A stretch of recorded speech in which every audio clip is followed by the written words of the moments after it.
What's going on, dudes and dudettes? I wanted to do more of like a Duke Olympic update, but a couple other things came out before with the other more important sports. So when it comes to this week, especially within the next couple of days, there are some pretty talented players that could be choosing Duke from high school. There's a pretty talented four-star player, number 33 overall, in Braden Hawthorne, who is a small forward. He's choosing between Duke, Kentucky, Pittsburgh, West Virginia, Virginia Tech, and he's the class of 2025, and he will be announcing Tuesday, 5:20 around 4 o'clock Pacific time. So, yeah, this guy's a very talented dude.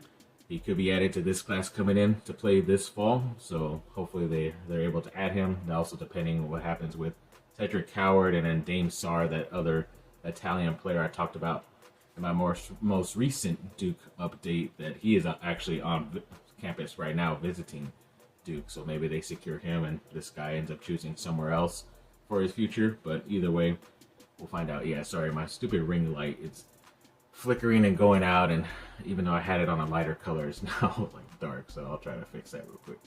Alrighty, and PFF put out like some of the top cornerbacks you need to know for this year, or at least the 2026 NFL draft, and Chandler Rivers of Duke made it on there. Obviously, he's one of the more talented guys that I thought was going to end up leaving Duke this last season for the 2025 draft, but surprisingly he came back, and hopefully, like I always say, he's going to be the top leader for the team too. And there's a pretty talented four-star linebacker out there in Nasir Rankin, who's the number 85 overall player from Chicago. Or at least from Illinois. He's in the class of 2026, and he's announcing live Wednesday, 5:30 p.m., so like around 2:30 here. And he's choosing between Duke, Illinois, Nebraska, North Carolina, and USC. So, I mean, what is that? 2 out of the 5 teams, so that's about, like a 40% chance of him choosing one of my schools. And I know I've had this happen before where a couple of my schools were the Final 4 or Final 5, and they end up, going somewhere else. But hopefully he ends up choosing one of my teams. I don't think I've really heard him as much for USC, but he still kept them in his final schools, and he does have 2 North Carolina schools on there, so maybe he ends up sticking around there.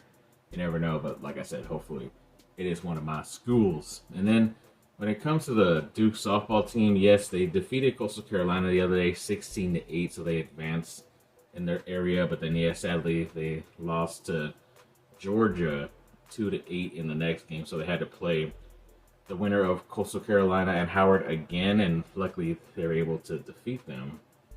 I think that was the game, yeah, because they had lost to Georgia 2-8, then they played against Coastal Carolina to advance, and then they had to play against.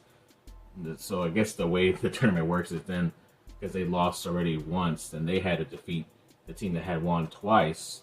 So basically Georgia only had to beat them one more time, while Duke had to beat them twice on the same day. So yes, luckily they got that first game 8-1 against Georgia, but yeah, sadly they fell 5-2 in the next game later that day. So yeah, they're able to host, which means you're one of the top 14 teams out there. That's what they were. They were ranked number 14. I thought that could bring them some good luck, because that's my favorite number. But yeah, sadly they lost to a pretty good SEC school in Georgia. So either way, congrats to these ladies. Yeah, sadly won't be able to get Anna Gold, one of their top players, a championship before she goes. But yeah, overall great career, and hopefully they can come back even stronger next season.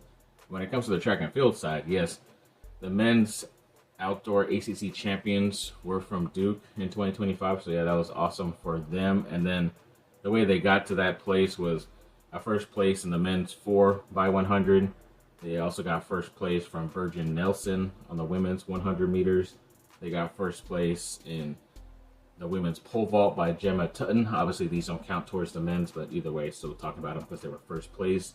And they also got first place in Aiden Bandukwala in the 800 meters. Then they got first place by Hattie Reynolds in the women's 3,000 meters steeplechase.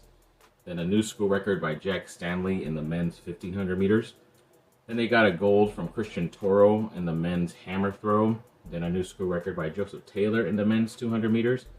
A gold once again by Simon Gudormsen in the men's pole vaults. Then they got a new school record again by the men's 4x100. Then they got a gold medalist by the women's 4x400. So yeah, congrats to all those track and field athletes. Obviously mixing in the women's stuff in there. They didn't count towards the men's ACC championship, I don't think, but either way, they were still pretty dominant this last weekend. Sadly, the women did not win the ACC, but at least they will be contenders when it comes to the NCAA championships. And then for the lacrosse side, on the men's side, yeah, they had their first overall pick a couple years ago was named or at least last year was named the Rookie of the Year in the professional league in Dyson Williams. So congrats to him. And then Brendan O'Neill, an ex-Duke player in the professional league, was named to the All-Rookie team for 2025. And then this last season, Max Christmas had a single season goals by a poll. I don't know what that means, but I guess he had 8 goals, which was a Duke record. So congrats. And then the men's Brian Kim for the golf side had his ticket punched to the NCAA championships that start this week, May 23rd to the 28th. So good luck to him. And then, yeah, sadly, the women's tennis team played against Georgia, if I'm not mistaken. Yeah, it just seemed like they ran into a buzzsaw in Georgia recently this weekend, but they played against Georgia, and yeah, they sadly lost, and they're out of the tournament. So we'll see how they do next year. So thanks for watching, people. Like and subscribe. Comment down below. Let me know what y'all think. Have a great rest of your day. Bye.